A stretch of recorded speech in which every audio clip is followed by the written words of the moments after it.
the very tech of VR itself was kind of almost the jumping off point. The idea that, we were sort of fascinated that the VR tech itself is the conduit for which you experience the story of Transference, meaning what if you put the headset on and you were transported to some digital space and there was a family whose consciousness had been uploaded and you had to discover why. Dad? Just a sec, bud. Just What's going on? 1 second, okay? Okay. Where's Mom? You're gonna see her real soon, okay? Just hold still. Don't leave his eyes.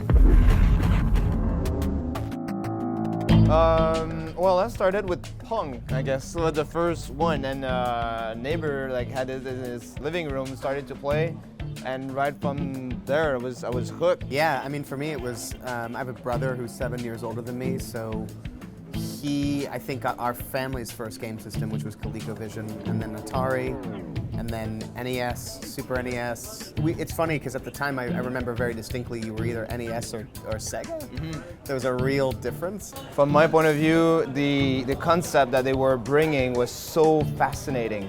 It's so deep, it's so rich.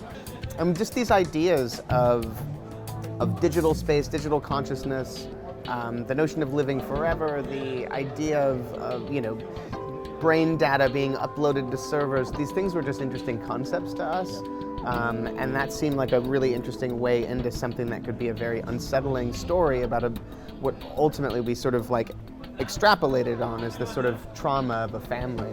I know things haven't been so great lately, okay? I do. I've been a lousy father. I'm unable. We were interested in the narrative possibilities of VR. Because of the fact that it's an immersive medium, and you're thrust into the middle of something, it very much lends itself to eliciting emotional responses in the people wearing the headsets. Either in VR or also non-VR, the fact that you're inside the scene. You play as yourself, you are inside the scene, and you respond to these emotional characters that are sometimes right in front of you. For sure, it makes even more emphasis on the emotional connection, and seeing someone coming from up close, he's entering in their space, so even the reptilian brain reacts and keep the player engaged, and also the feeling of immersion is constant. It's not like if there's tension that build up, you cannot say just look around, it's all right, I'm safe, I'm in my living room. If you just turn around in VR, well, it might be something else right over your shoulder. We've learned a lot about VR, the limitations of VR, how to work within those limitations. But we also, I think what was so interesting about this process is because we were never setting out to make a traditional game, we were both challenged all the time on all sides. So we were both genuinely in the same position most of the time, in the sense that we were trying to push this medium forward in a way that we had not seen before and avoid a lot of the traditional game tropes. And in doing that, we were in a very interesting space for which to sort of experiment with narrative in a way that we'd not really seen before. It's really exciting just to see people react to it, after having played it for 15 minutes. It's left people unsettled, yeah, and that's really exciting. Because sometimes you see when they navigate through the space, you could see and you understand that they're going slowly because they don't know what to expect. Yeah. And sometimes the anticipation is getting so strong that they start to stress out, but not much is Actually happening. Yeah. And then sometimes just there's a quick sound, and then they all react, they all jump.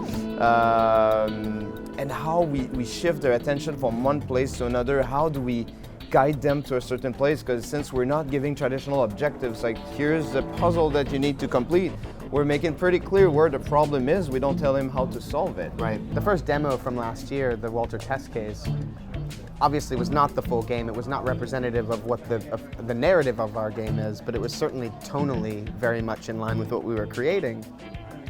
And it was so gratifying then to see people react in a way that we had intended for them to, and it seems to be the case with this time around as well, which is just, it's so gratifying. You work at this for so long, and there are so many elements to it, and you hope that all of the intentions that you have behind the game come through and resonate with people, and it seems to be good so far, which is great. Yeah.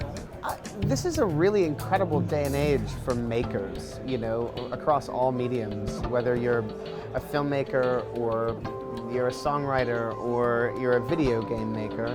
There's a platform for you. There's an audience for you. Indie games have really risen in popularity, and a lot of that is down to it's a community, a world community of people who are just making stuff and trying to make things that are interesting and different from what we're used to. They're breaking new ground, and the advice would be to just make stuff. Align yourself with other creative people and get together and collaborate on something that is an exciting creative idea. I'll say with one word, passion. Yeah. If you have passion, if you have the drive, and never be let go of because how thing is done, or to say having a game ideas and after that saying like, no, that doesn't work, etc. People need to push the boundaries. Creative ideas, try to bring something new to the industry in general to make it change, to make it evolve. But it's all come true of why we're making this, why I'm making, let's say even myself as a developer and a gamer, why do I do this, why I'm so passionate about. So if you touch into this inner why, I think after that everything could unlock for anybody. Yeah, certainly anything's possible as well.